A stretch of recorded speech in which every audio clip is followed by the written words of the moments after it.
Hi everyone, welcome to episode 125. My name is Rachel. I can be found pretty much everywhere as well for Pearls. Thank you so much for joining us and for being in this place. This is our bi-weekly live stream. If you're wanting to know a little bit more about the podcast and wanting to learn a little bit more about me and the content that I offer, please head over to patreon.com/wellforpearls, P-U-R-L-S, or to wellforpearls.com. And I want to welcome those of you who are new and returning viewers. Welcome to the show. Thank you so much for being here and for watching and for participating. I really appreciate it. So we had to do a little bit of a time change today, and it was because I'm actually working nights tonight, and so we just needed to shift the podcast back by an hour. So thank you so much for being so gracious about that. I know the times sometimes don't work for everybody, and I just appreciate your flexibility in being able to do that. We have been up to our eyeballs with rain for the last 10 days. The kids played soccer over the weekend in the rain. They were such troopers, and then Nora's practice was in the rain on Monday. James's practice tonight hopefully will be just under cloud, because all of a sudden outside, as I started to press start streaming, the sun came out and it just looks like it's absolutely beautiful out there. Just a typical fall day. So that's really great. I am coming to you from just outside of Vancouver, British Columbia in Canada. So we are entering our fall right now, and the kids are both settled in school. Big changes around here. It's been crazy. So in today's show, we have a little bit of breed and color studies. I have some works in progress that I want to share with you. One that I think that I'm going to frog. So I wanted to chat about that a little bit. And some fleeces that I got. I mentioned them on the last podcast, and I wanted to show them to you. I included in the show notes some notes about each of the fleeces that my friend picked up for us to share. And if we have time, I have a little bit of weaving that I was going to talk quickly about, but I think the show is going to be a bit long. So I do have a warp chain here. I've been working on it over the weekend. It was one of those things where I just couldn't keep finishing it off. So this is going to be tea towels. There's some coral in there and some blue, and then it's stripes of white. And I'm hoping to get that onto the compact behind me sometime in the next week or so. My dad's service is this coming Friday, so it's been a little bit crazy around here. We've got family coming in from a couple of places over the next 24 hours, and then the weekend will be sort of family focused and give us an opportunity to say goodbye. So I don't expect to get this onto the loom and warped until sometime next week, but I am working on it, and it's almost done, and then I'll have something on the compact, because after I got that bed scarf off, I haven't been able to get anything else onto the loom, because I just haven't had the physical space to be able to actually do it. Time has been a wee bit of a challenge the last couple of weeks. While Nora got settled in kindergarten, James is settled in grade 2, and I have gone back to work a little bit more. So I'm working more shifts at the hospital than I have in the last 7 years. So lots of changes. So as this project unfolds, I will tell you more about it. All right. More towels. Yes, more towels. I'm just going to move my mic because I can't actually see the chat. We've got lots of people here today. We've got Megan and San and Eve. Oh, hi, Eve. So good to see you. Diane and Charlotte and Sarah's here. Thank you so much to all of you for being here as well. Lou is here. It's just so good to see you guys all here. So thank you so much. And I'm really glad that the time change worked. So thank you so much for being so patient and for doing that with me. All right, let's get into the show.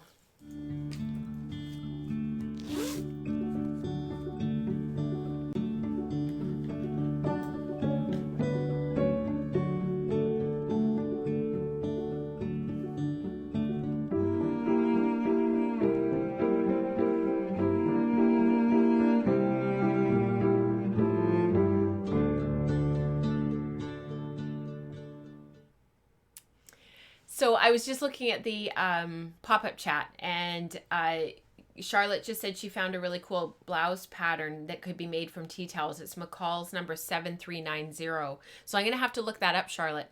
I have some 2/8 cotton that I will be sharing on the wool stream, which is our other live stream that we do bi-monthly to talk about capsule wardrobes and building capsule wardrobes. And I was going to share on Tuesday next week some 2/8 cotton that I picked up that I'm going to be doing sort of a striping sequence in the warp, and then it'll just be the same color in the weft for the whole thing. And I'm hoping this pattern behind me that's on my dress form right now, that's the chevrons, is the Scout Tee by Grain Line Patterns. And I'm hoping to make that up and to chronicle that experience in the wool stream. So cross my fingers it works out. But I definitely think 2/8 cotton is very diverse. You can use it for a lot of stuff. Maybe it should be a t-shirt. Oh my gosh, you guys are hilarious. TEA t-shirt. For those of you who are just new to the live stream and are just kind of figuring out how it works, on the wool stream last week, I shared sort of how to get onto the live stream if you want to be a part of the live chat and you're on mobile. So if you go, just let me log in because my phone hasn't logged in. Oops. When you go to the post, if you're a patron of the show,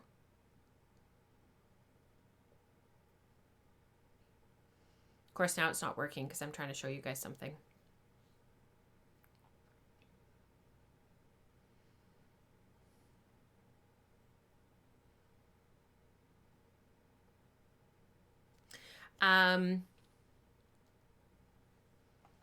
Basically you, sometimes technology is so frustrating.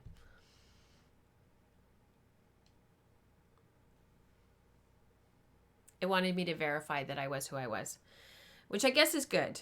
Don't get me wrong. So when you go to the post and you click at the top of the screen, if you go to YouTube and you scroll down, and if the live chat isn't there, now it's taking forever. We might have to skip this. So you come to the post on your mobile device and it looks like this, right? So then when you press play, it'll come up. Now, if you, instead of pressing play here, if you want to be part of the live chat, if you click on that little arrow that's in the top right-hand corner, that is the share button. If you click that and open it in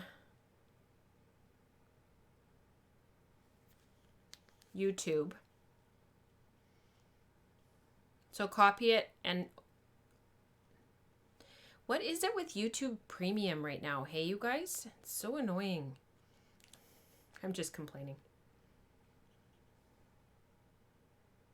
My phone is completely messing up, so I will show you guys next time because it's just cycling. It won't let me do anything. Oh, maybe it will come up. Cycling, it won't let me do. Okay, let me mute it though. Oh, maybe it will come up.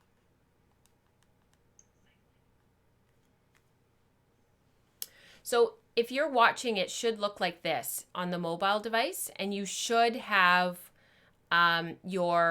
the live chat coming at the bottom. If you don't, and it looks like this, you need to click on that button in the very middle that says live chat, and it will bring everything up. So that's on mobile devices, because I've had quite a few questions recently about how to get into the chat if you're on mobile. That is how you do it. So go to YouTube, take the link, go to YouTube, open it up, click that live chat, and you can get in there. Okay, so I thought we would start with some works in progress, and then I was going to do breed and color studies first, but I realized that the camera is all set up and that I could talk about this really quickly, and I stayed up last night to make sure that I wasn't in the middle of a row just for you guys, and I haven't let myself work on it today because I didn't want to get caught in the middle of a row and then have to share it with you guys again in the middle of a row. So remember last time when I shared this with you, I had gotten to whatever point I was at, but then I had I already ripped it back. I think I had already ripped it back with you guys, and I had already taken off the yarn that was the white, and it wasn't the same color as the cream that's in the shawl, and I had all of the yarns stashed together, and when you looked at them and you just had them sitting next to each other, they all looked exactly the same. And then when I started knitting with them, the there was this line in my knitting across where the cream and the white started. So even though they were the same ball band, same colorway, they were completely different yarns. So what I think happened is the ball band got put on one when I was stashing them, and it wasn't actually that yarn, and it got mixed around. So they weren't the same color and they weren't the same yarn, because when I ripped it back and was like looking at the two yarns, one was this one, which is a 4-ply. The other one was 5 or 6 plies. They were both acrylic. Were they both acrylic? They were both wool. One of them was wool with some nylon in it. The other one was fully acrylic. Anyways, it doesn't really matter. They were completely different colors. One was stark white and the other one was cream.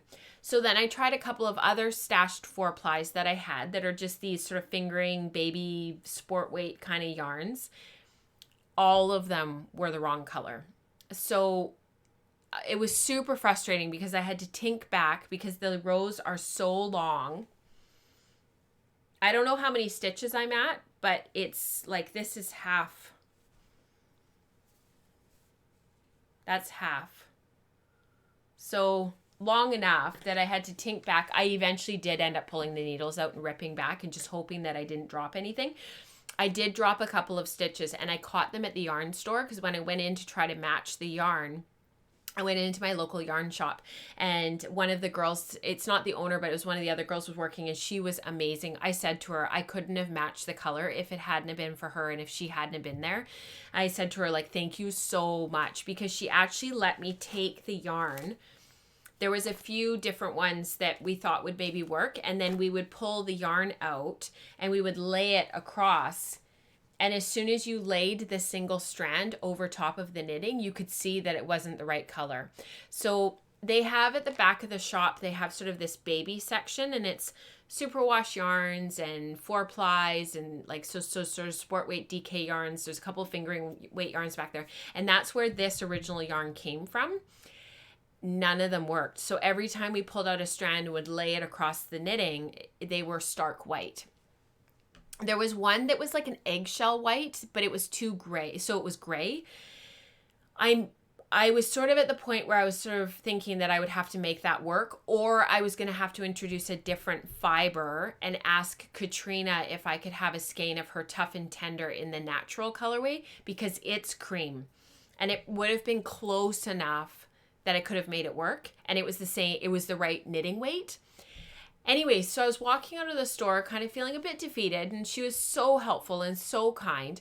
And as I was walking out, I was like, you know what, let's look at the sock yarns just in case. And there was this ball of opal. And she was like, no, that's not the right color, because this is really quite yellow and it's quite cream. And of course, next to my sweater that I'm wearing, it looks cream. So it didn't look at all like the right color. And I was like, you know what? I'm at the point where I'm willing to try anything. Let's just lay a strand of it on my knitting and see. It's an exact match. It is. You can't tell which yarn is which. It's a 4-ply. It's the exact same color. It's the exact same structure. So we untwisted the two yarns because I had ripped back enough that I had... See if I can find it for you. I had enough of the yarn, the existing yarn, that we could match the two yarns. So these need to be woven in still, but I wanted to chat with you guys, so I didn't weave it in. The twist angle is the same. They're both 4-plies. They have the exact same hand, the same feel. And they're the same color. So whether or not they came from the same factory and whether or not they were made by the same mill kind of almost doesn't matter. They probably were. They're just so similar that I find it hard to believe that they aren't the same yarn and that different companies haven't not put their name on it. So thank goodness for trying, and for dedicated yarn shop employees who are amazing, because it was a Saturday afternoon. The shop was super busy and I'm a regular in there. And of course, they know me, but they were amazing. So thankfully, I got the yarn, and the ball of yarn, the opal, it was more expensive than what I wanted to spend for just, 25% nylon, 75% superwash wool. undyed sort of, generic yarn. But on the other hand, there's enough here. I don't even know what the yardage is. I bought it without even really looking at it. It was like, it's a match. I'm running. I'm taking it and I'm running. I don't think it actually, it's 425 meters. So it's more than enough to finish the shawl. So this is how it's working up. This is Spin Cycle Yarns mill ends that I got in 2004 from Knit City when they were there vending with Bad Anna's, which is a local yarn shop. And the yarn is definitely, it's a 3-ply. It's definitely knitting up in stripes, which of course we would expect because that's sort of what hand spun does. You get this striping. But of course, as the rows get longer, the stripes don't last for the entire row and they change. But I have to admit, I'm loving watching the colors change, and I have this much left. So I'm not sure how many more rows I'll get because I'm unraveling each ball about 7 or 8 times. I don't actually know how much is getting me through a row. About this is what's getting me through a row right now. So I've probably got a few more repeats, chart repeats. The stitch repeat is eight rows, but the actual stitch itself is only 4 rows. So 2 rows of the white, 2 rows of the color, and then the stitches shift so that you get this these sparks sort of moving in a diamond pattern. So it's worked over 8 rows. But now that I've knit it so many times and I've done the repeat so many times, I've finally memorized it, and it's actually working quite well without having to pull the chart out every 5 seconds. And it's actually getting quite beaten up because it's been at soccer practice, at the school waiting to pick up the kids. I've been knitting on it in the car. I haven't been knitting on my other work in progress, and I will tell you about that in a second. But this has come to the rescue, and I've been really making it a priority. So I think I'm still quite a ways away from actually getting it physically finished, because let's be honest, once I get to the bottom of the shawl, so once I get down to where I'm ready to start the edging, there's a massive, I don't know if you guys can see this, but there's a massive ribbing that you do at the bottom to finish it off. So that's going to take forever. So we'll see. But I'm enjoying the project. I'm enjoying the textured knitting, like the actually having to knit to a bit of a pattern and having to actually pay attention. I'm actually enjoying it more than I thought that I would. I was a little bit uncertain when I cast it on. I was a bit concerned that I would find not being able to work just in stockinette stitch would be a problem, and that I wouldn't, not that I wouldn't enjoy it, but that I wouldn't, I'm not sure what the right word is, that I would find that it would become onerous. And that's not what's happened at all. And I just realized I didn't switch my cameras around, so I hope that you guys saw that well. Before I put this away completely, why don't I switch the cameras and then you guys can really see it? Because actually I was talking so much I kind of forgot to switch. So that's really a close-up of what it looks like. So you've got the center stitch down in the middle here, and you've got you've got knit front back on either side of that, every right side row. And then you've got all of these sparks, as Melanie Berg calls it. This is a Melanie Berg pattern. I don't think I said that. And really lovely. So I really love these colors. Unfortunately, the camera is kind of washing them out. They're more vibrant than they're coming up on here. There's more of a contrast. And I think on here, it almost looks gray, but it's not in real life. I don't know if you can get a better sense. This is more like what it looks like. And so it's brighter, and the purple comes through quite well. This colorway is called Pick Your Poison, which is still one that's available through Spin Cycle. It's just that I happen to get it in mill ends. But it very much, when I finished the spin and then I looked online to see what the finished skein looked like after they had spun it, because they dye their wool and then they send it to the mill to get spun and made into yarn. And it really, I was surprised how similar it looked. So that was kind of cool. And it was a great experience. I wish they would release more of their fiber for hand spinners and not just mill it all. But I know that's like a whole other sort of business model. So I get it, but I would love to be able to spin more of their colorways. I'm just looking at the chat. They are long rows now, Charlotte. You're right. Hi, Kelly. Hi, Britta. Hi, Becca. It's good to see you. Oh, I'm glad the bedtime routine is finished. I know this is a borderline time for those of you who are in the UK and in Europe, because it's just 7 o'clock for you guys, 7:20. And of course, for us, it's almost 11:30. And normally we stream at 8 o'clock your time. So I know it's like just a little bit later for those of you who have bedtimes to think about. But then I was thinking the other day, the only problem with that is that then we don't finish till 9, sometimes 9:30 your time. So that's getting kind of late. I know reading some of the podcast stuff that's out there around like when you should stream and for how long and blah, blah, blah.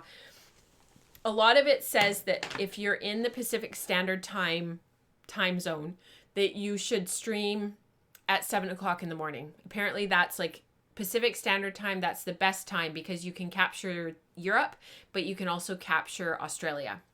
So maybe we'll give that a try later in the fall once we have a bit of a routine here and once everything has settled down for us.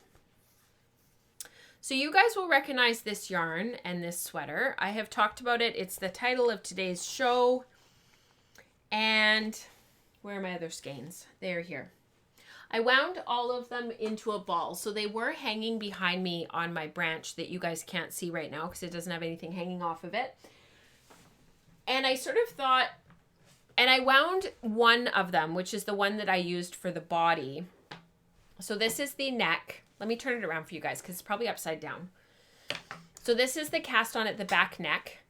These are obviously the sleeves. And then I knit down. And I only had one skein to work with. And so I just kind of started knitting and I continued on. And I used an old pattern that I've used before that's free. And it's on Laura Chow, who's Cosmic Pluto, on her blog from years and years and years ago. And it's called the Top-Down Raglan, Basic Top-Down Raglan or Top-Down Raglan Recipe, I think it's called. Anyhow, so I cast on the number of stitches that was recommended for my needle size. No, I did not swatch. I considered this to be the swatch. And I sort of thought, well, I'll knit until I run out of yarn and then I'll sort of see where I'm at and whether I like this or not. So this is the wrong side. Fronts, this was going to be a 2x2 neck ribbing.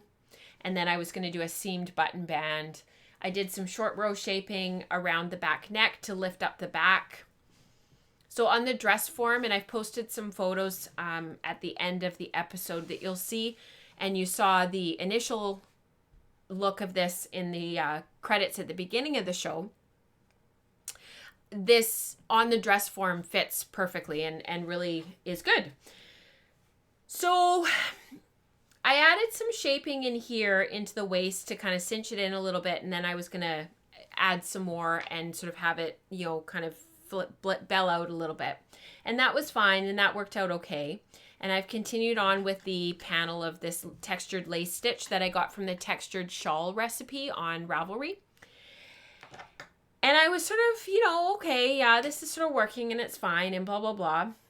You can tell where this is going. And then I started on the sleeve. So you can't see it now that these are wound into balls. And unfortunately on the camera, they're coming up quite green for me. I'm not sure for you guys if it's coming up as green as it is for me.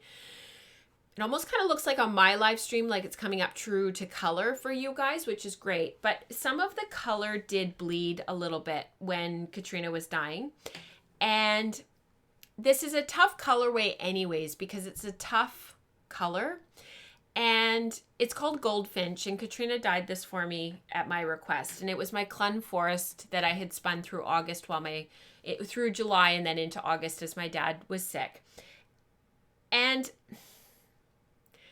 I'm going to be super honest.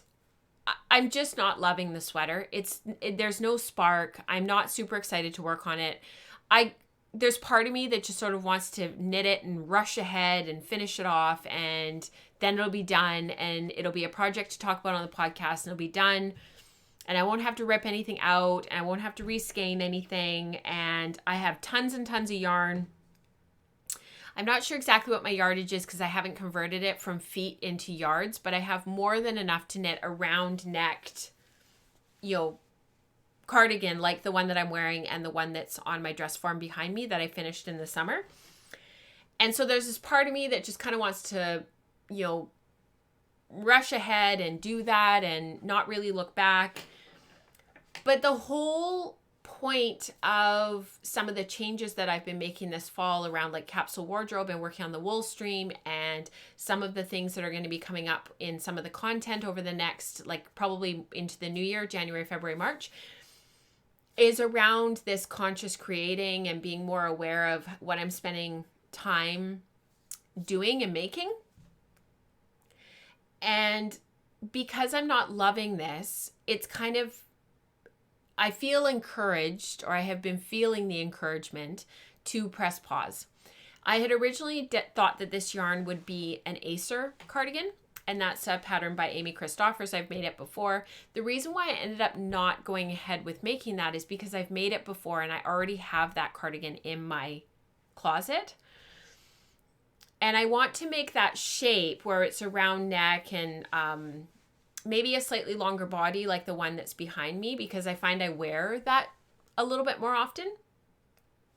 But because I love this yarn so much and I love the color and I love how it came out, I don't want to end up with a garment that's just kind of So this is kind of our spinning growth for today. I think that I will rip this out. The other thing is because some of the yarn bled, or some of the dye bled in it, and it created some of this, I'm not sure, it's not necessarily texture, but it's interest in the yarn. But if I'm not careful, it'll work up in a patterned way. It'll look like it's a pattern on the, like it'll pool. That's the word I'm looking for. It'll pool on the, like on the sleeve, for example, it's pooling. When I wound that skein that morning that I wound it and went to cast on the sweater, I thought to myself, I really need to wind two and alternate them and knit 2 rows from one ball, 2 rows from the other, and just carry the yarn down. And I didn't. And I regret that. So I need to do that because the yarn otherwise is not going to look, or sorry, the sweater is going to have pooling. Yeah, you're right, Diane. I know for me that if I don't love it, I won't wear it, so why make it? Exactly. And I've already spent a lot of time on this because I worked on it quite a bit the week that Mike had his eye surgery, which was the first week of September. And yes, he's doing very well. Thank you for asking, because you guys have been so kind about everything going on with us this fall. He's doing really, really well. Full recovery. Everything's great. Everything's fine. I think because I worked on it a lot that week, I was so distracted that as I was working my way down this lace section, I sort of didn't heed my own feelings of not really being sure that it was the right thing to do. And that, you know what I think part of it is? Raglans don't necessarily fit people really super well. They fit me and I can wear them. But the sweaters that I wear the most and the sweaters that I pull out of my closet the most are the ones with a set-in sleeve. The one behind me has a set-in sleeve. It was a short row sleeve that you build around and pick up and work in short rows out, and then you knit down. My Acer cardigan is built like that. I have a couple of other ones that are built like that, and they're the sweaters that I wear the most. I had knit years ago. Frog. You guys are hilarious. I love the frogs. The time is gone either way, so why not rip and be happy with it? I totally agree. So now it's a matter of figuring out what to knit, because I've been looking on Ravelry and I've been looking at a whole bunch of stuff and I cannot find anything that I like. So this yarn and the other thing is I don't want to reskein it because I've already wound it, and to be honest with you, it was a pain to wind. It was a pain. So I made this cardigan years ago and it never fit me properly. I think it would fit now because I'm slimmer than I was when I knit it, but I loved it so much and I made it, and it's another Amy Christopher's pattern. Her patterns fit me really well, just like Hoki Locatelli's. Her patterns fit me really well. But I was thinking about maybe going back and looking at this.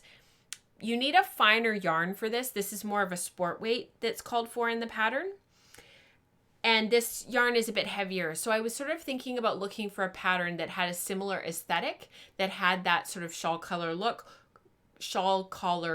or modifying that pattern and just modifying the stitch gauge to be a little bit more open, because this stitch gauge is for sport weight, and this yarn is definitely a light worsted heavy DK and needs to be knit on 5mm needles. I'm getting a really nice fabric.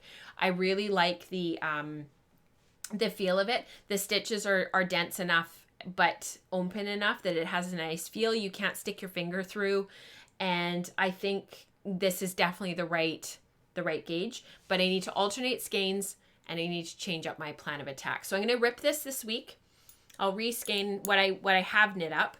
I will reskein, and hopefully by next episode, probably not by the next wool stream, but by the next podcast episode, by episode 126, I will have a new project.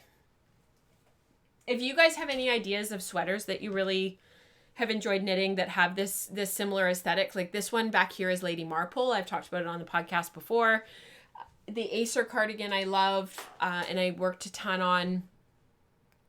What other ones? I love the Larch cardigan. I just don't have enough yardage to do anything that's too long. So I'd have to be really, really careful about what I chose in terms of like length and some of that. So let's talk about breed and color studies, and then we're going to come back to some of our other chats, works in progress chats. Yeah, I love the Larch cardigan. It is such a pretty pattern.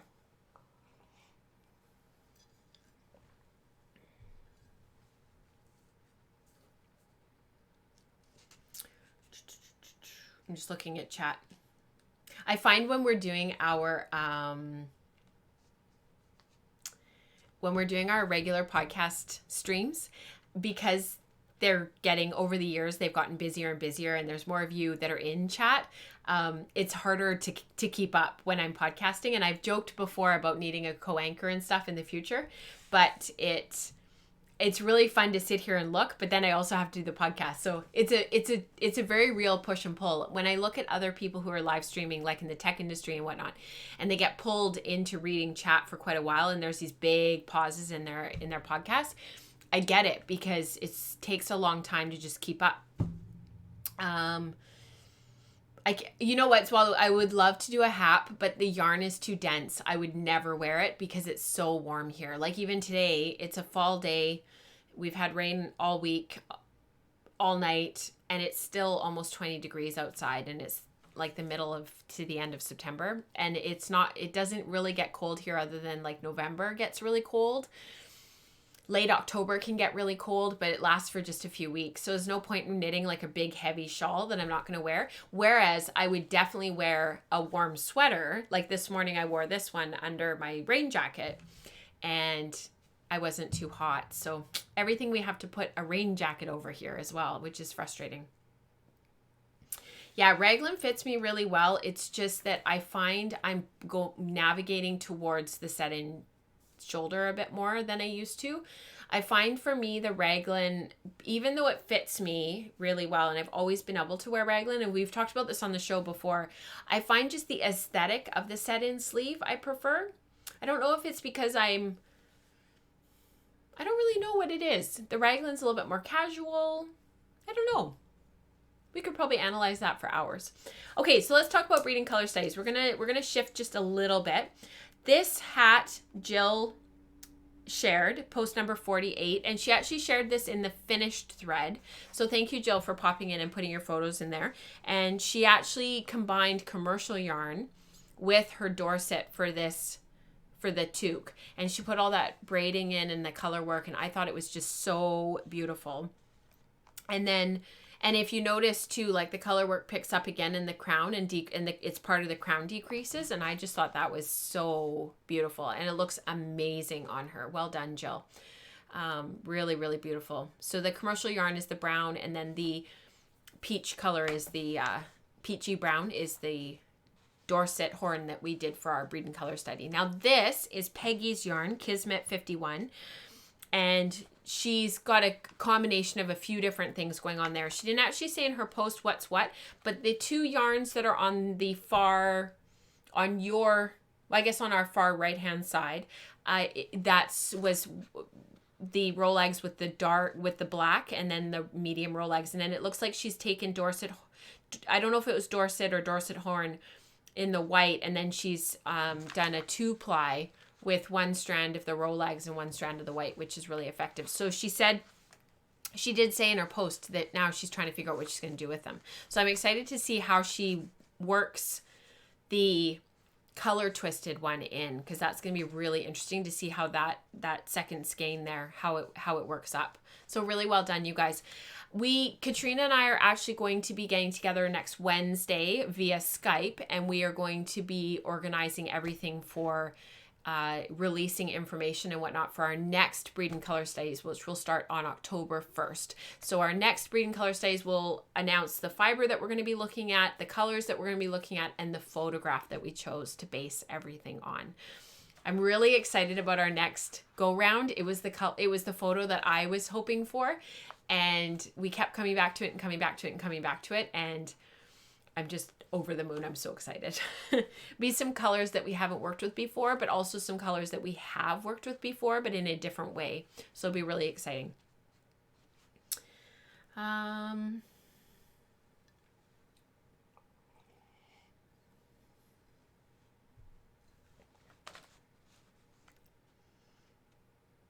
Oh, that's interesting, Megan. I'm not sure what the original raglan was designed for.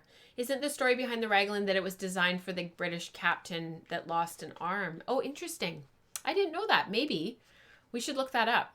Maybe we can pick that up in the episode thread for September. I haven't started it yet. I have to go into the Ravelry group and do that, because we're so far behind on giveaways and whatnot. And I haven't mailed out, Wendy, I haven't mailed out your fiber yet. It's just been too crazy. I will get that in the mail for you. You won that back in July. I'm really sorry. And then the giveaway for August didn't really take off in terms of our giving away Kelly's patterns. We had a pattern giveaway, but it just, I think in the fray of the summer and the inconsistent podcast episodes and whatnot, it didn't really happen. So I'll start the September episode thread, and if we get lots of people, then I'll do the giveaway in October. But if we don't, we'll start fresh in October with a fresh giveaway, and we'll do Kelly's patterns properly. So I'll start that for September. Hi, Kath. Good to see you. I'm assuming, is it your daughter got down to sleep finally? All right. So I wanted to talk a little bit about the shifty, but I realized, and I'm not sure that I can do this now while you guys are watching. So let's see if I can. We'll see. We'll try it. I was trying to sort of figure out what I wanted to do with my shifty cardigan, and I was really excited about it. And I sort of thought, and then Hannah Bow on Ravelry, she posted her finished shifty that she had spun herself, and it was just amazing. And it really inspired me to keep going with mine, because I think the thing with these sweaters is, and these types of stitch patterns and whatnot, is that it's really challenging to be able to understand what it is, what it's going to look like. So before you sort of are able to really see the finished product and get an idea of what the finished sweater is going to look like, you have to make this commitment to spinning all this yarn. So this is Hannah's yarns, and I think she just did an amazing job. So she's Habby Ho on Ravelry. And actually, if you want to know more about her project and about her sweater, I have linked it in the show notes. But I've been spinning up my West Coast Color and Carding green. That's going to be sort of the base of the sweater. And Hannah used different yarns. So she took 5 different yarns and then knit her way through the colors. So you can see how the colors shift and change as the colors shift and change all the way up. And it just, the effect is amazing. And in the Ravelry group, she's actually posted photos of her wearing it. She's pregnant in the photos, and it just looks amazing. So, and then I was looking through the project pages of some of the other shifty sweaters that are in the Ravelry, like when you go into projects in the in that tab on Ravelry, and looking at them, you know, it's really hard when you see just a little swatch to really get an idea of what these sweaters will really look like, and you've committed to all this spinning. So I just found this really, really inspiring. So thank you, Hannah, for sharing. She actually shared in the hand spun sweater makers thread in our Ravelry group. So if you've made one, or if you're inspired and you want to make one, or if you've made your own hand spun sweater, please share in there, because it is so inspiring. Now I'm spinning my yarn to 12 wraps per inch. It's a sport weight that you need for this pattern. And so my first bobbin is almost done. And then I'll be able to share that with you, and I'll start working on my second bobbin. And what I'm working on first is the bulk of the main color that I want to have running through the whole background of the sweater. So that yarn isn't going to change like hers has here. And then I'll start working on my accent colors. So that's what I've been working on in the background and spinning. And it's been going really, really well. Just, you know, it's just a slow spin. It's a sweater spin. Now that said, Sweet Georgia Yarns, the School of Sweet Georgia, has released my first of 2 workshops. The first one is called Spin to Knit a Sweater. So it's working you through all of the sampling and all of the things to think about when you're initially going to spin for your first sweater. So if you're interested in that, please click the affiliate links down below, and so that I get compensated for my work, and you can watch that over on the School of Sweet Georgia. It's been really cool seeing the really positive response so far. So thank you so much. And it's been really cool putting my work out there, and it on a different forum and in a different way. So thank you to Felicia for the opportunity. I really appreciate it. And you look forward to my second course. I think it's going to be released in October. And I'll let you guys know when that goes live. And thank you to Diane, because she made a really positive comment this morning about it too. Yeah, Becca. So Becca just said she's almost out of dyed fiber herself. She's been working a ton in the Ravelry group on natural fibers and undyed fleece and stuff. So that's really cool. Just watch the bit about swatching. Yes, you have to swatch if you're going to spin for a whole sweater. I know none of us want to. Okay, we've got a little bit of housekeeping that I wanted to cover really quickly. If you're interested in learning a bit more about color and spinning, you can check out me and Katrina's book. It's called Unbraided. It is available through the links below, through the Crafty Jacks website and through Blurb. So all of the links are down below. We did have over the summer all of our maker mornings. It was a celebration of our 3-year anniversary. If you have not seen those and you have not checked those out, there's some extra stuff that you can watch while you're making yourself, and they are linked below. I have made some changes to the publishing schedule for Patreon. So you may notice that on the 1st of September, you didn't get an inbox full of all these things that I had published for you guys. I'm going to drip the content throughout the month so that it's not quite so overwhelming on the 1st of the month. So if you're at one of the higher tiers, you'll notice that you're getting something every single week. And that was on purpose. And no, there wasn't an error. It just means that you're getting a steady stream of content all month, which is really fun for you. And And this month we are looking at singles in our 51 yarn spin along. So in the thread on Ravelry, there's already been some people spinning singles. Some people are still working on their tail spinning, which is amazing. That was our study in July. And then there's been a few posts about spinning in the grease, which was part of our study in August. So thank you to those who've continued to participate. I know it's a big spin along. It's huge. And I really agree with JC when she says in the book, it's based on the book 51 Yarns, which is published by Ply Magazine. And I really agree with her in the introduction when she says, like, there's sort of a certain inventory of yarns that every spinner needs to spin at some point in his or her spinning career. And I think the book does a really good job of covering a lot of that content and a lot of those yarns. So if you have fallen behind, not to worry, just keep on spinning and keep on sharing your projects and your work. And we're working on this over 2 years. Like, we still have a whole another year and a bit. So there's no pressure in that sense. You can work along at your own pace. You can always go back to content if you missed it and catch up if you're a Patreon member.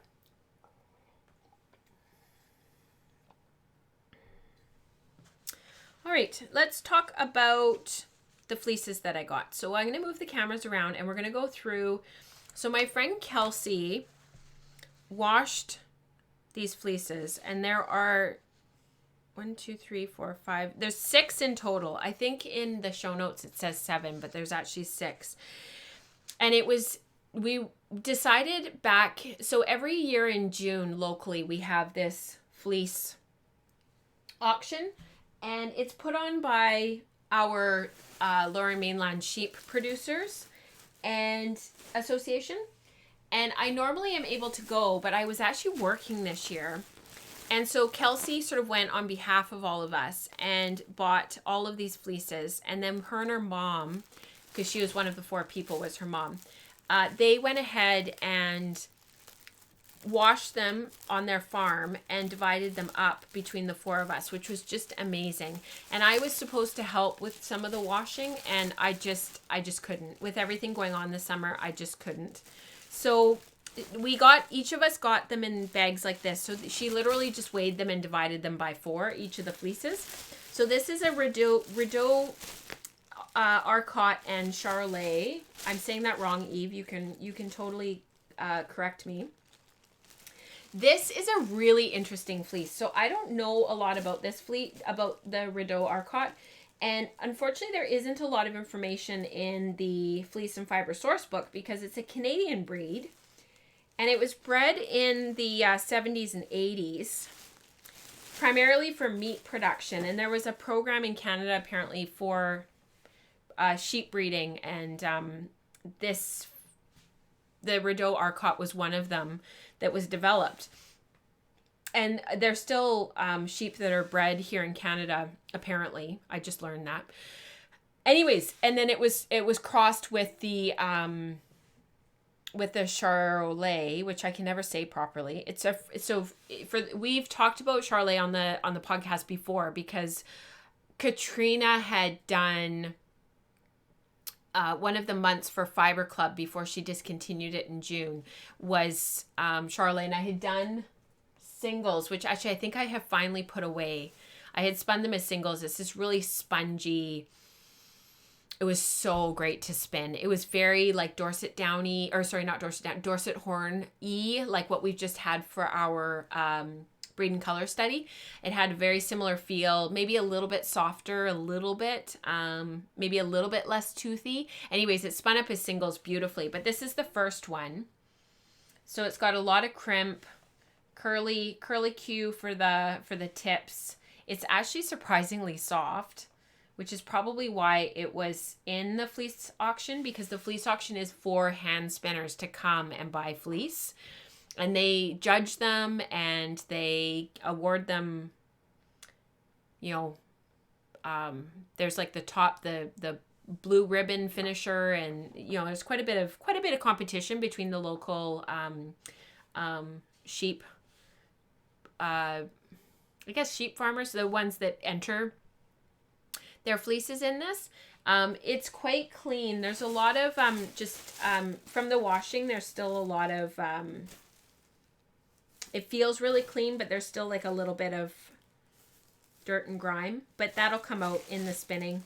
And I don't know if I'll card this or comb it. I have no idea. It's quite variable. Parts of it look like what I've shown you there, and then parts of it look like, let's see if I can pull some out. More like what you would think of as like a long wool. So that's from the same fleece. So that's going to be fun. So, and this very much feels like hair. This feels like doll's hair. So that'll be really interesting. The staple is about 2 inches. So maybe I'll try combing a little bit, and then I'll try carding a bit and see what I like the best. If I have my pick, I will comb it. See, and this is from the same fleece, so it's quite a bit longer. So lots of variation there. Yeah, definition of a true fiber friend, washing each other's fleece. So true. She was amazing because she texted and asked if I could help her with the washing, and I said, yeah, absolutely. And then I texted her back. That was when my dad started to deteriorate, and I texted her back and told her what was going on, and she was like, don't worry about it. It's all good. I will get it done with my mom. She was just amazing. Amazing. Because she didn't have a great summer either. So, for other reasons. So that was really, really, really kind of her. So that's the first one. It smells sheepy.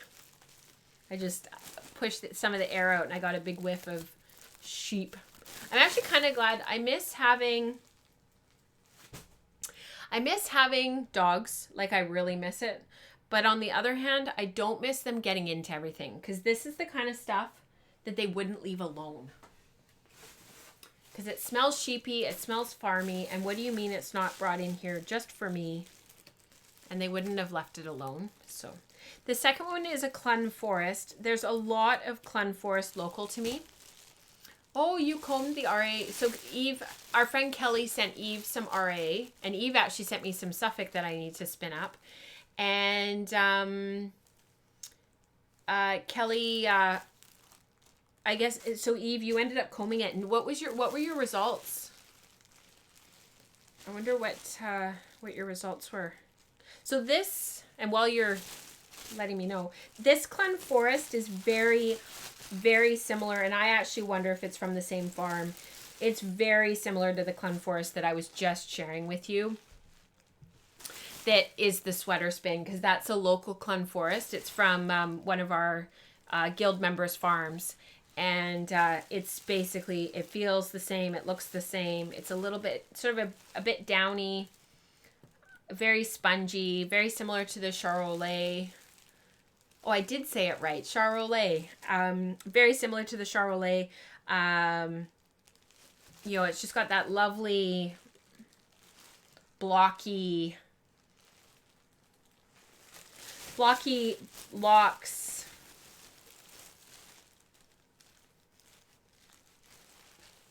Yeah, really cool. I love Clun Forest. Love it. I'm really excited to spin this one. I will probably card it because I love these fibers carded, and I will probably do some sort of a garment. Maybe I could spin fine enough and do a 2-ply and do enough twist and spin fine and do something woven. Because I'll have a knit sweater that's a worsted weight, and then if I spin fine, I could do a woven garment. That would be really cool. Cotswold. Where's the Cotswold? Dorset. Cotswold. Cotswold is a long wool, and I will be combing this. I will definitely be hackling this. So while you're wondering why Friesian is German, I thought it was Dutch. So according to the Fleece and Fiber source book, it is a breed that originated in Germany but spread to Holland, Holland, Belgium, and Germany. From Germany spread to, and that's what it says in the Fleece and Fiber source book. So if you know differently, please share. But it said in there that it's a very common, or that was sort of the history, if you will. I don't want to wreck these locks. These locks are amazing. Look at these locks. Where was this in July when we were doing our tail spinning? Hey, look at this. So I haven't pulled these apart yet, but aren't those incredible? You can't really, I don't know why the webcam's not super clear today. It's normally like really, well, a lot crisper than it is today. I'm not sure why it's almost kind of got a gray undertone. I'll get Mike to look at it this weekend. Aren't those incredible? Oh, this whole bag is like that.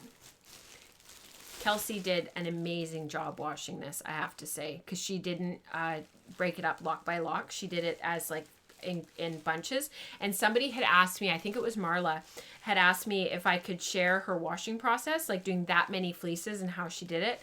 I don't know exactly how she did it, and I haven't had a chance to talk to her. I know she did them outside. They live on a farm.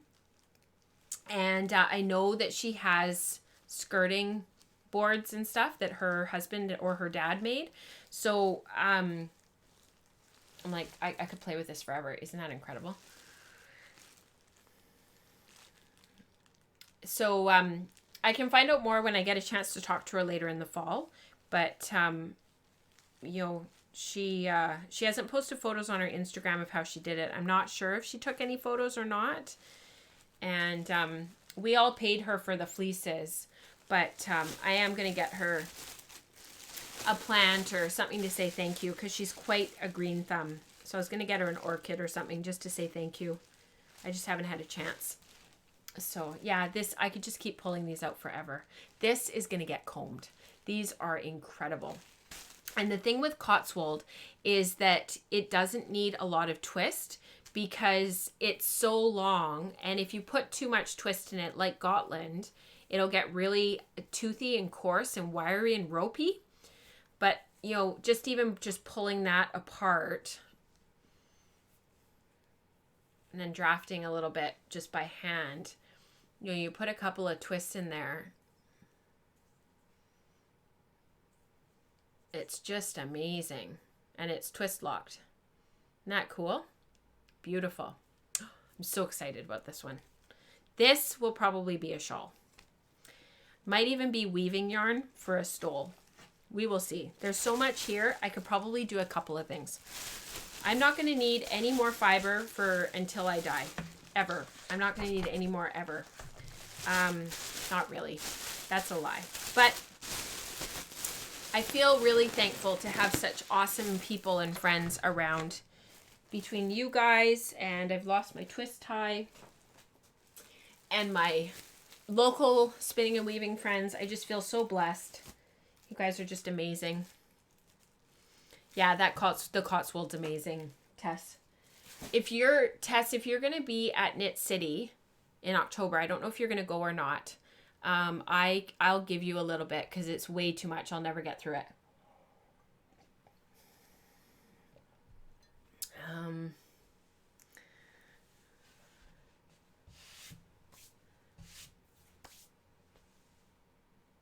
Oh, so Rebecca, my dad lived in a bit of northern Germany around Norden, and I know that bit also used to have Friesian in its name. I don't know much about Dutch sheep breeds. Honestly, I just made these. Yeah, So we need to look into the Friesian thing a little bit more, because I know in the Fleece and Fiber source book, there's not a lot of information. It's kind of like the Norwegian. Remember when we were doing our Norwegian breed study? And, you know, a lot of people who are from that part of the world sort of, you know, spoke up, and rightly so, and sort of said, you know, it's not just one breed. You know, Norwegian as a sheep breed isn't just one thing. You know, some of this stuff is really, what's that word?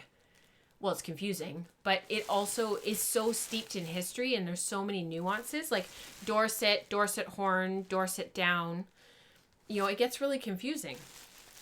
Dorset down is a separate breed. You know, Dorset horn and pulled Dorset are very similar, but they're not exactly the same. Pulled are the the breeds that of Dorset that don't have horns, and they tend to be of American or Australian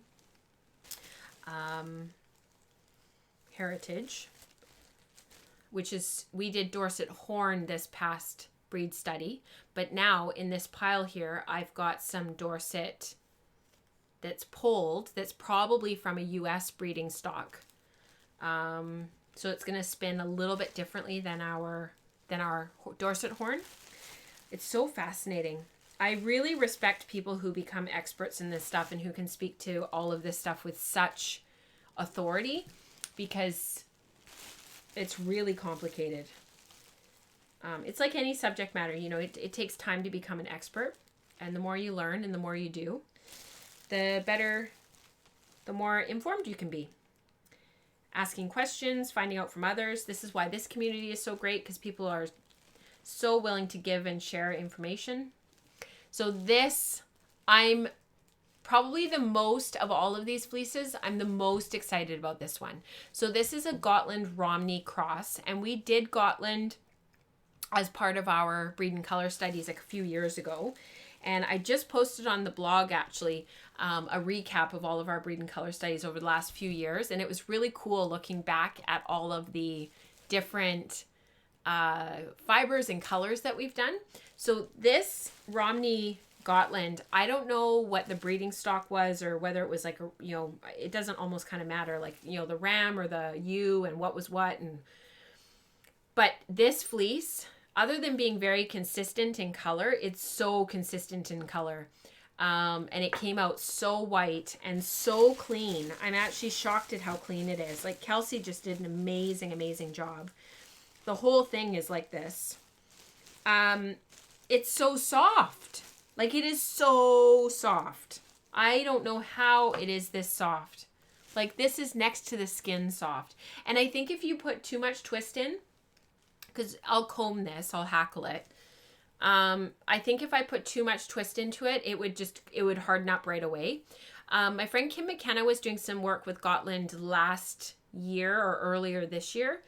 And she just had amazing results with just these really beautiful low spun, low twist, 2-ply, kind of worsted weight yarns that she created from the Gotland. And it was just beautiful, but this is just such a gorgeous yarn. So I am the most excited about this. I'm also glad, though, that I don't have an entire fleece of it, because this is enough to keep me entertained. And then, you know, and then you get to move on to other stuff and work with other fibers and not get completely burned out on one thing. So I am glad about that it's not just so much of one thing. For those who don't know about Gotland, it's a Swedish. It was originally from Sweden. It was developed from more primitive breeds at the turn of the 20th century. It's very variable in its micron count. And actually the one that we worked with for the breed and color studies back, it was the spring 2 years ago. So I guess it was the spring of 2017, I want to say. Maybe it was the spring of 2016. No, it must have been 2018. It must have been 2017, because it was a year after we'd started Patreon. That was quite a bit toothier than this. This is really, really soft in comparison. And I don't mean soft in the sense of like merino soft. It's just not super toothy. It has a really nice silky feel. So, and generally it's gray. So I was really, really surprised to see a white fleece. Like, it is so white. So that's really cool. Yeah, I love the curly bits at the end. Me too.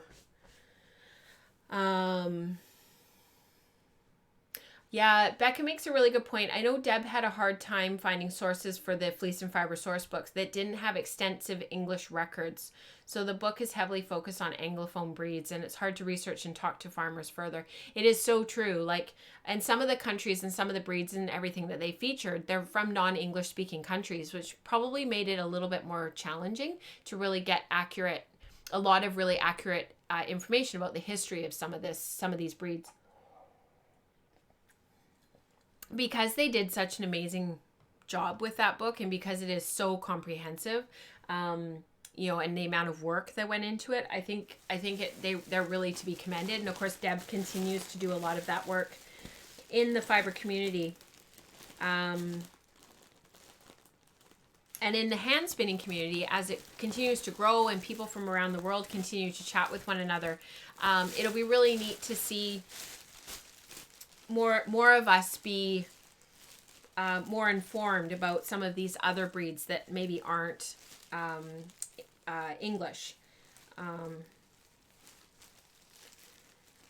Okay, this is the Dorset. This is cool. This stuff is so cool. So this is probably polled Dorset. It's probably from Dorsets that don't have horns. So a tiny bit different from the Dorset horn that we just did. And it's probably from US breeding stock, but I'll probably never know. It might be Australian, because the polled Dorsets originated in 2 different places. So one in the US around the Carolinas, and the other in Australia. So I don't know if this is Dorset horn or polled Dorset. I don't really know. This is really long stapled though. Definitely downy. It's got that sort of crimpy lock structure that downy lock structure. So that 3D structure, where it kind of goes like this, where it's not quite so, it doesn't have that crimp that the merinos have. That's what we think of when we think of crimp. It's just beautiful. It's a little bit, so Kelsey was telling me that when she was washing it, that she felt that it was a little bit brittle. You can break the tips. So if you really dig your nail in, you can break it. So I'll have to be really, really gentle with it. And I'm thinking that probably for strength, I might have to add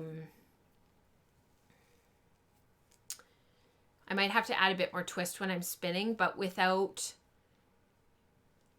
causing the singles to snap. So I may have to spin sort of a medium twist singles and then tighten it up in the plying. So, because Kelsey did say that this is a bit brittle, but it's lovely long stapled fiber. It might do well combing, as long as I can diz it off really gently. It might be okay. I guess I'll have to see. I have a fine carder, so the cloth on my carder is 120 tines per inch. A little bit finer than some of the other carders out there. Not as fine as others. But the locks are all pretty much intact, if you can see. So I'll be able to pull them out and pull them apart. And I could possibly comb this. I don't know. There's lots of dust. Cool, Fleeces. Yeah, thank you, Megan. Okay, we got one more. It's the Frisian, I think. I've got dust all over my counter now. I'm going to mute the mic just so I can blow it all away. It's getting into Mike's keyboard. Poor guy. Okay, last one. Frisian. German, according to the Fleece and Fiber source book. These are dairy sheep that were brought to Canada in 1992 for sheep dairying. It's a coarser fiber apparently, but it's quite bouncy and has lots of body. This is a new to me fiber. It's very dark. It reminds me a little bit of like Welsh blocky locks. Very dark. I know Kelsey did a whole sweater that was dark like this with dark fleece, and it just came up beautifully. I was really inspired by Greta's sweater. She shared it in the handspun sweater makers thread on Ravelry, and I'll just see if I can show it to you really quickly. So this again is Greta's sweater, but let me show you, or sorry, no, this was Hannah's sweater, sorry. let me show you Greta's sweater, because if you guys don't mind just being patient with me for just a minute, the color work in this is just so amazing. Greta is the warmest row on Ravelry. She's very active in our Ravelry group. And she shared this sweater. And so Kelsey had done a sweater that was all color work, and it was with a fleece that was dark like this. And the color work in it just really popped and made it really quite amazing. And I'm not saying that I necessarily want to do a sweater exactly like what Greta's done here, but her workmanship and her craftsmanship is just spot on. She knocked it out of the park. And it really, when I was thinking about these fleeces over the course of this week, and I was thinking about them last week, and Kelsey had dropped them off last week, it really made me stop and think, because this is all hand spun. This entire sweater of Greta's is hand spun. And it really made me think of the possibilities for a fleece like this, because it doesn't mean that I necessarily would spin the cream hand spun, but the darker color work could be this color. And it just really got me thinking about that craftsmanship and that workmanship, which is why I want to rip out the textured lace cardigan, is because, when we take the time and we make something like this, like how amazing, right? So I wanted to share that because Greta just did an amazing job, and her and Hannah deserve a bit of a toot toot puff puff this show, as do other people in the group. But this is one of the things that I really wanted to start doing in the fall, was starting to share more and more projects from the Ravelry group and from our community in general, because people are making such amazing things, and it's all out of hand spun, and that's incredible.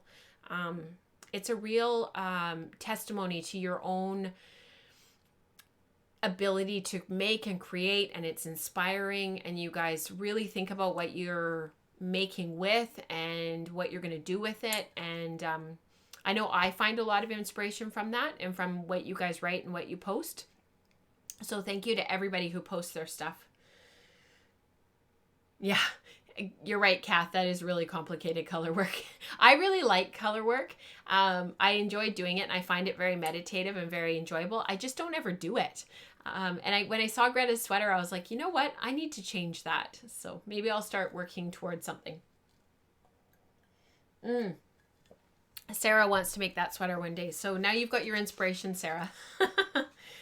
So yeah, color work body with this Frisian. It can be my sheep dairying sweater. When I was reading that the other day and preparing for the show, and I read that it was a sheep that came to Canada in 1992 for sheep dairying, honestly, I think I was just really tired. I just burst out laughing. I was like, really? Anyways, it just really cracked me up. I don't know why. It just hit my funny bone.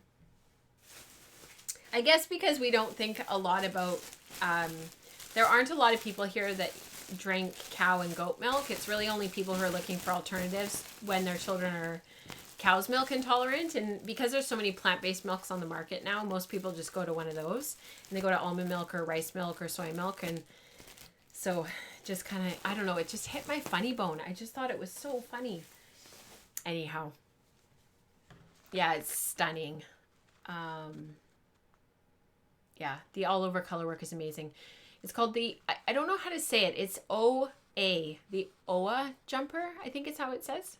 Sheep cheese is the best. Shame it's not more common in North America. Agreed, Becca. Actually, even though we're plant-based, I have to admit, I really love sheep and goat cheese. And that's usually the one thing. If I can get it from a small producer and from a farm that I know where it's coming from and how the animals have been treated and whatnot, I will often bend the rules, so to speak, and get goat's cheese on a salad or sheep cheese or whatever if we're at a small farm. Oh, that's awesome. Oh, Eve, you love cow's milk. Full fat. You're so funny. Sheep dairying sounds like a podcast. That's awesome. It could be like a new podcast name. So hilarious. So I had one more thing, and it's on my big, on the big jack loom, on the floor loom. And I'm actually, You guys will remember these. I just thought I'd show you this so that it'll just jog your memory for those who maybe missed the podcast episode or haven't or have forgotten, which is totally fine. There's lots going on. In the Jane Stafford Online Guild, in season 2, there was these asymmetrical tea towels that you could do, and it was sort of this color and weave experiment. Anyways, I had talked about these on the podcast. I wove off about 9 yards of sort of my first tea towels ever, and I had gotten so much feedback from friends and family about how much they liked them. And there was a couple of them that didn't turn out really super well because I was still learning how to throw the shuttle and do all my things, that I ended up throwing them back on the loom. I made another warp, a second one, exactly the same. And I put it on the jack loom. And I think I talked about it very briefly on the podcast that they were sort of, the asymmetrical tea towels version 2.0. That's what I'm calling the project. So this towel is from version 1.0. It was from the first batch, but it's the same warp with the salmon pink and the gray, and then the one of the gold ochre yellow, and then the blue. And what I'm doing with these ones is I've actually put in a little bit of tutu twill just to see how it affects the weave structure and how it affects like whether there's a bit more draw in and some of that kind of stuff, how it plays. I'll keep some of those ones that are a bit more of an experiment. And then a whole bunch of them I've just done plain white, and I've just woven the whole length of the towel plain sort of linen white. And I'm just going to weave off the warp. I'm actually hoping to have it woven off by the end of October. And after talking about the loom on the podcast, I think last episode or the episode before, I had a couple of really lovely emails about it afterwards. And, it was funny because a lot of them were around like the whole, you're probably going to be able to weave on that loom for like many years to come. And it's funny because when I was reading some of the messages and some of the notes that I got, because for me, before I sort of brought it into the home, I had sort of thought of the loom as sort of a stepping stone. And now that I've been using it and now that I've been weaving on it, for quite a few hours, because I'm more than halfway through the warp, I'm enjoying it so much, and I'm enjoying the process so much, and enjoying just being at the loom so much. And it's 4 harness, it's got 6 treadles. I can do so much with it. I think it probably will be a permanent fixture in our house for quite a while as I work my way through sort of being a beginning weaver and just enjoying being at a floor loom. And now with the compact, because it's 10 treadles, and I think it's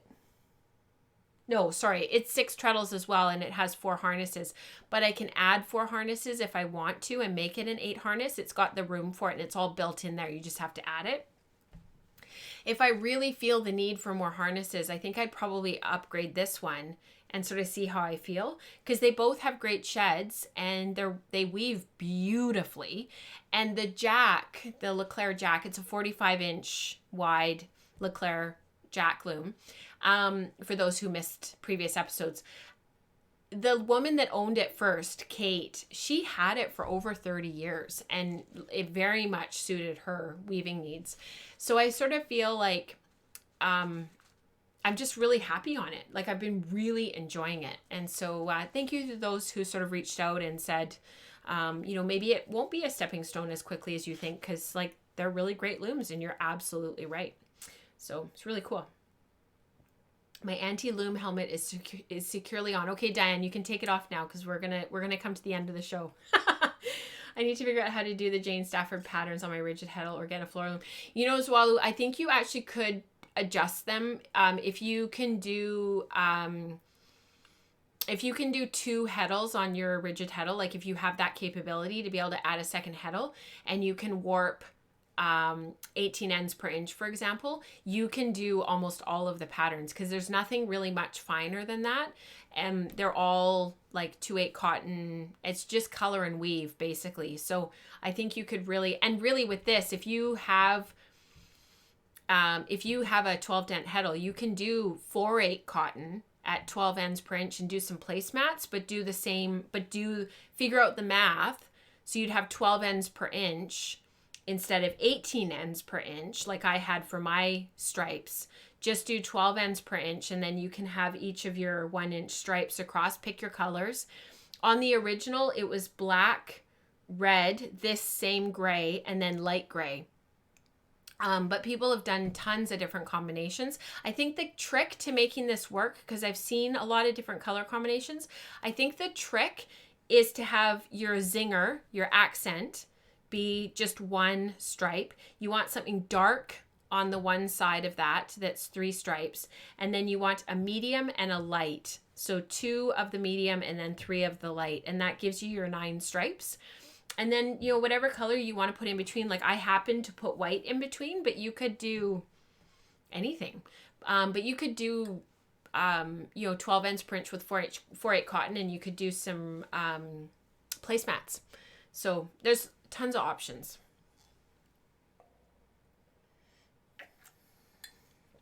You guys are so funny when we start talking about weaving, because some of you are like fully on the weaving bandwagon because you're already doing it. Some of you are just starting, and then there's those of you who are like, okay, I can't go there yet, but I want to know. I want to know about it.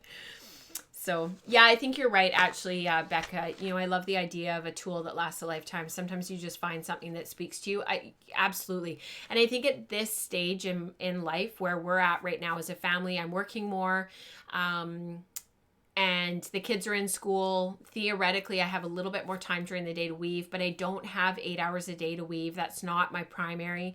I want time to spin. I was spinning before we started live streaming the show today. And, it's really important to, if you want to be multi-craftual, how much do you want to spend on all of your tools? Because there's only so much time to spend at each. You know, and a tool that lasts you a lifetime is pretty amazing. Like my Suzy Pro and my Lendrum, I'll never get rid of them. I'll always have them. I probably will not bring another wheel into the house. Never say never. But at this point, I don't think that I probably will, because I'm really happy with the tools that I have. So it would have to be a pretty good reason. I'd have to be given something probably. And same with the loom. So yeah, it's really exciting. All right, with that, I'm looking at the time. I need to get to bed because obviously I'm working tonight. I hope you guys have a wonderful couple of weeks. If you want to hop into the Ravelry thread, that's the September episode thread, tell us what you're working on, and we'll give Kelly's patterns away the first episode in October. And I'll take into account all of the entries from July, August, and September. And we'll get Kelly's patterns given away. One of her patterns is actually sampling, spinning, and then knitting a pair of fingerless mitts. And it's an awesome pattern. So that's really generous of Kelly to give away. And so thank you so much. And we'll give that away next episode. So until next time, happy spinning. I hope you guys have a wonderful couple weeks and stay safe and enjoy your fall or your spring. We'll talk to you next time. Bye.